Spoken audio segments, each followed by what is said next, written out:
자, 두 번째 썰 한번 가보도록 하겠습니다. 이번에도 댓글 컨텐츠고, 영상 제목, 서울에서는 순자산 10억이어도 서민이긴 해요. 라는 영상에 달린 댓글입니다. 여러분 혹시, 가구당 순자산이라는 말 들어보셨습니까? 가구당 순자산. 가구는, 여러분 집에 살고 있는 식구를 통틀어서 가구라고 합니다. 그러니까 보통 집에 뭐 혼자 사는 경우도 있지만, 혼자 사는 경우 1인 가구라고, 보통 우리가 통상적인 가구는 엄마, 아빠, 한 집에 엄마, 아빠, 저, 아니면 뭐 동생까지 해가지고 4인 가족. 보통 우리가 이제 부모님 같이 산다고 치면, 엄마, 아빠, 나, 아니면 뭐 동생, 아니면 형, 이런 사람 다 합쳐가지고, 보통 그걸 통상적으로 가구라고 해요, 가구. 우리나라 가구당 순자산은 2022년 통계청 기준 4억 2천만 원. 자, 한번 볼게요. 그러니까 평균 순자산이에요, 평균. 평균 순자산.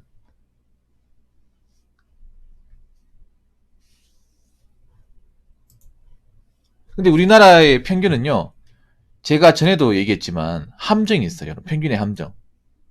여러분, 평균을 가지고 전체를 보시면 안 돼요. 왜냐하면 이 평균은 함정이 있는 게 뭐냐면, 여기에 재벌 회장님, 그리고 땅 부자들, 건물주들, 그리고 수십억대 사업가들, 연예인들, 스포츠 스타, 예, 다 들어갑니다. 그래서 그분들이 수치를 엄청나게 올려버려요. 여러분 그런 말 들어봤냐 모르겠는데, 대한민국 상위 10%가 대한민국 전체 소득의 한 90% 이상을 책임진다는 말 들어봤습니까?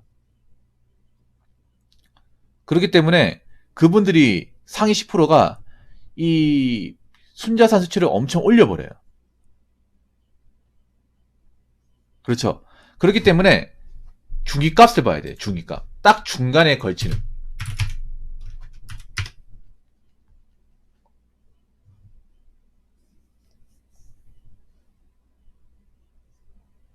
중위값. 중위값을 보면 어떻게 나오냐면, 우리나라 가구당 순자산은 한 2억 한 5천만 원 나옵니다. 2억 5천.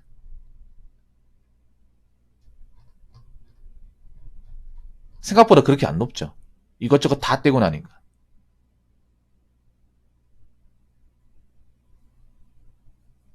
이것도 가구니까 또 나눠야 될 거 아니야.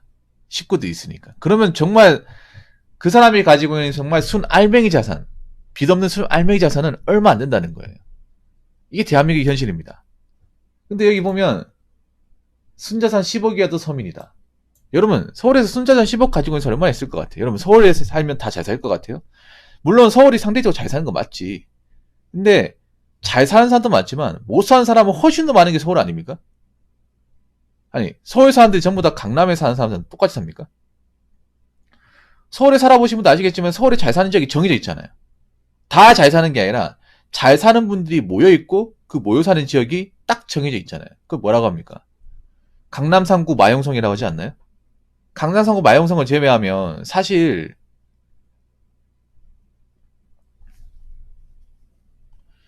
고만고만하거나 아니면 정말 힘든 데도 있잖아. 노동항 같은 지역.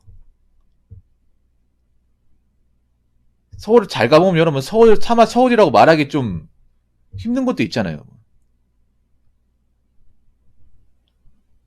그리고 서울은 알아야 될 게 뭐냐면 굉장히 빚이 많아요. 사람들이 대출이 어마어마하게 많습니다. 서울은 연끌 하신 분들이 절대적으로 많은 곳이에요. 그리고 그 연끌 빚이 한 6억 7억대 됩니다. 기본 5억 이상이에요.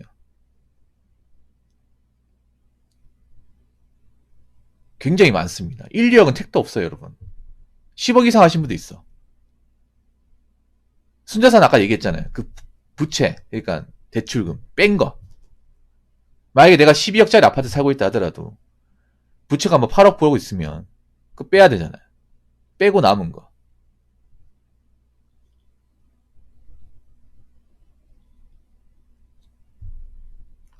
순자산 10억이면 진짜 많은 거예요. 엄청 많은 겁니다. 근데 10억도 넘는 사람도 많아요. 서울도 순자산으로 하면 지방하고 크게 차이 안 납니다, 여러분. 그거 알고 계십니까? 서울도 가구당 순자산 중위값으로 하면 대구 부산하고 차이 안 나요. 몇 천만 원 차이 안 납니다. 그러니까 부채를 빼버리면. 서울이 상대적으로 지방 광역시보다 훨씬 더 비싼 집을 보유하고 있잖아요. 보유하고 있는데 그만큼 대출도 많이 끼고 있는 거예요. 훨씬 더 많이 끼고 있는 거예요. 연끌적도 훨씬 더 많고. 이걸 빼고 나면 크게 차이 안 난다는 거예요. 쉽게 말하자면. 그리고 우리나라는 문제가 뭐냐 하면 우리나라는 재산 있잖아. 전체 재산의 한 75% 이상이 부동산이에요. 부동산. 그러니까 한국 사람들의 절대 다수가 이 부동산에 목매고 있습니다. 부동산에 매몰돼 있어요. 근데 부동산은 올라갈 수도 있지만 내려갈 수 있습니다. 근데 지금 내려가고 있잖아요. 올라갈 기미가 안 보이죠. 사실 여러 가지 지표를 봤을 경우에 오를 수가 없습니다. 아니 인구가 줄어들고 전망이 안 좋잖아요, 여러분. 거기다 사람들이 지금 먹고 살기 어려우니까 섣불리 지갑을 열기도 어려워요. 거기다 출산율이라는 거대한 문제점이 있습니다. 아니 여러분 땅값 비싼데 특징이 뭐예요? 학군이 좋잖아요. 근데 학군이라는 게 뭐예요? 애들이 태어나야 학군이 유지되는 거 아니야? 근데 애들이 안 태어나는데 학군이 어떻게 유지가 돼요? 물론 그 동네는 비싸긴 비싸겠지만. 그리고 젊은 사람들이 안 사니까 어떻게 돼요? 공실도 많잖아. 그리고 결혼 안 하니까. 사실 결혼 안 하면 아파트 같은 집이 필요가 없습니다. 솔직히 말해서. 아무리 아파트를 삐까뻔쩍하게 지어도 혼자 산다고 가정했을 경우에 아파트는 굉장히 부담되는 공간이에요. 가족이 있을 경우에 살 경우 좀 도움이 되는 곳이 아파트지. 혼자 산다고 치면 그 관리비 굉장히 부담스러워. 여러분 아파트 살아도 있잖아요. 가족 없으면 사실 그 공원 같은 거 이용 안 합니다. 공원 하다 이용 안 해. 그냥 바로 집에 가버리지. 아파트 살면 여러분 있잖아요. 생각보다 그 본인 살고 있는 아파트 화단이나 뭐 편의시설 아예 이용 안 하는 사람도 굉장히 많아요, 여러분. 한 80% 이용 안 해요, 여러분. 알고 계십니까?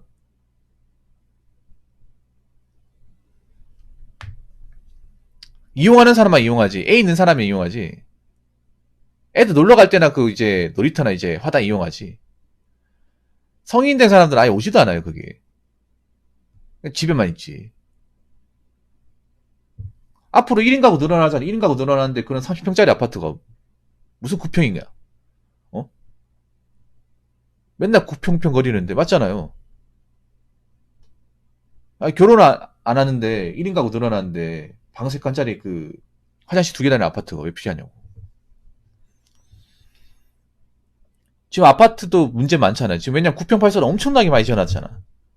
여기를 봐도 9평 8사, 저기 봐도 9평 8사. 무슨 9평이야? 아, 사람들이 안 들어가 사는데. 어? 아, 자기들이 말로만 9평이나 해놓고도 지금 다 비어있는데 무슨 9평이야. 애초에 9평이나 말 지어낸 것도 참 웃기다, 맞죠? 어떻게든 사람들 들어오게 하려고, 맞죠? 이것도 말장난, 여러분. 애초에 9평이나 말 존재하지 않습니다. 왜냐하면 사람들이 살아가는 공간이 천차만별이야. 급여 수준에 따라, 환경에 따라, 원룸 살 수 있고, 오피스텔 살 수 있고, 뭐 고시원 살 수도 있는 거잖아.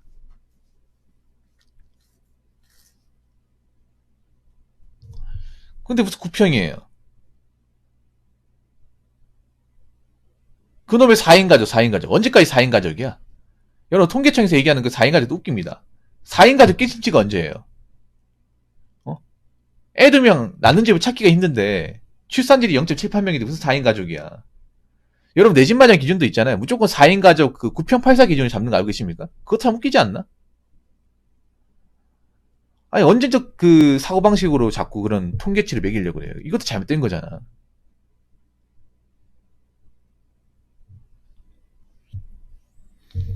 아무튼, 순자산 10억이면 절대 서민이 아닙니다. 자, 댓글 한번 읽어보도록 하겠습니다. 내용 잘 봤습니다. 문제는 사람들이 인식하는 중산층을 상위 40에서 60%로 인식하고 있다는 거 아닐까요? 사람들의 일반적인 인식의 중산층은 상위 20%대 정도를 중산층으로 생각해서 실제 통계 데이터보다 차이가 더 큰 듯합니다. 특히 서울 34평 아파트 살고 있는 사람들도 본인이 중산층이 아니라는 걸 모르고 중산층이 되기 위해 노력하니. 이게 여러분들 그거에 뭐냐 하면 실제로 통계에서 얘기하는 통계, 데이터죠. 얘기하는 중산층은 뭐냐? 바로 중위 라인이에요, 중위. 중위 라인. 자, 여기 나와 있는 상위 40에서 이게 딱 중간이잖아. 아까 제가 뭐라고 했어요? 가구당 순자산 중위 라인. 얼마라고 했습니까? 2억 5천만 원. 생각보다 안 높아요. 근데 한국 사람들은 중산층을 굉장히 높게 봅니다. 한국 사람들 생각하는 중산층은 서울에 아파트, 대출은 아파트가 있고, 3평짜리 아파트가 있고, 차는 중대형세나 뭐, K판이나, 그랜저 같은 거. 할부 없이 굴릴 줄 알아야 되고. 그리고 부부가 맞벌이해서 연소득이 1억 이상 넘어야 돼요. 그리고 통장에 잔고가 1억 이상 있어야 돼. 여러분, 이게 중산층 맞나요? 그렇게 하면 내가 봤을 때, 순자산 했을 경우 한 4, 5억 나올 것 같은데? 아까 얘기했잖아요. 빚 없는 아파트. 빚 없는 아파트. 그리고 대출 없는 자동차. 맞벌이 1억 이상. 그리고 통장 잔고가 1억 이상. 여러분 이거 쉽습니까? 근데 한국 사람들이 좀 그런 게 있어요. 뭐냐면 인지 부자가 심해. 현실에서 우리가 보는 중간 라인. 그러니까 중간에 걸쳐 있는 사람들의 어떤 삶의 어떤 수준과 우리가 바라고 있는 이상향. 네, 우리가 흔히 이제 미디어상에서 인지되어지는 그런 중산층은 차이가 엄청나게 커요. 말도 안 되게 큽니다. 나 이거 한국 사람들이 굉장히 좀 심한 말로 멍청하다 생각해. 얼마나 멍청한지 증명하는 거예요. 그러니까 이상과 현실의 괴리를 받아들이지 못합니다.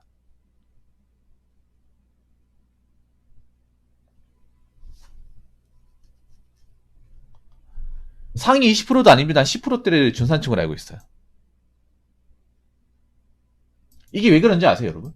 사람들이 현실적인 중산층과 실제 자신들이 생각하는 중산층, 그러니까 자신들이 평소에 머릿속에 그리는 중산층의 어떤 갭 차이가 말도 안 되게 큽니다. 이게 왜 그런지 아세요? 미디어상에서 자꾸 사람들 가스라이팅 해서 그래요. 가스라이팅. 미디어상에서. 자꾸 9평8서 들어가야 된다고 가스라이팅 하고 9평8서 들어가야 중산층이다. 서울 아파트 들어가야 중산층이다. 내 집 마련해야 중산층이다. 자꾸 여러분들한테 계속 가스라이팅을 끊임없이 주입하다 보니까 어느 순간 우리는 9평8사 들어가서 내 집 마련해서 살아야 중산층이다. 서울 아파트 하나 가지고 있어야 중산층이다. 이렇게 입버릇처럼 얘기하는 건데 막상 통계에서 얘기하는 중산층은 중간 라인이고 그 중간 라인의 순자산은 그렇게 크지 않다는 거예요.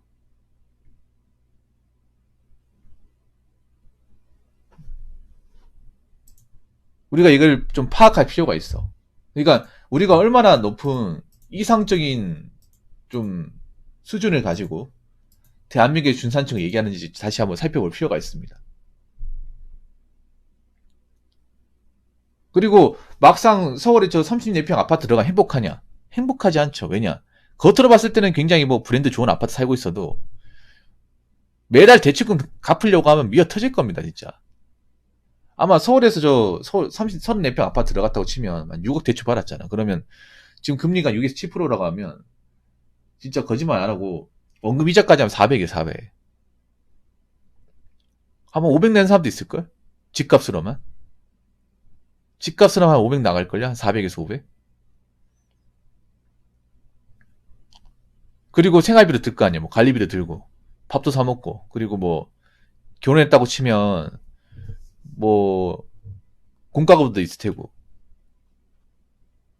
여러분 서울에 맞벌이라고 해서 막 돈 많이 버는 것도 아니에요. 한 500이에요, 500.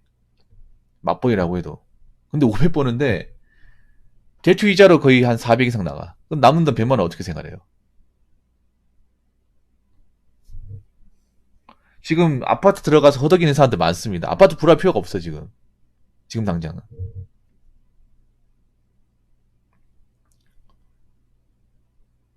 지금 아파트 가서 사신 분들 오히려 숨 헐떡일 거야 아마. 겉으로는 티는 안 나지만 월급 받아서 어떻게 해야 되지? 그래서 아파트 살고 있는 분들이 막 투잡 쓰리잡 하시는 분들 많아요.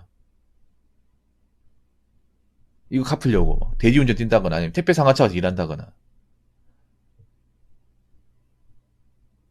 왜냐 자기가 이제 본업 가지고는 힘드니까 주말에 나가서 일하는 거예요.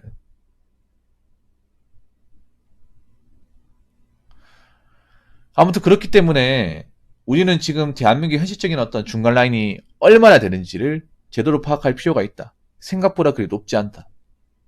근데 자꾸 미디어에서 올려치기를 하다 보니까 어느 순간 미디어에서 얘기하는 서울의 30여 평 아파트가 준산층 기준이 되어버렸고, 사람들은 입버릇처럼 아무 생각 없이 그런 것들을 당연하게 준산층을 받아들인다. 그래서 인지부조가 심하다.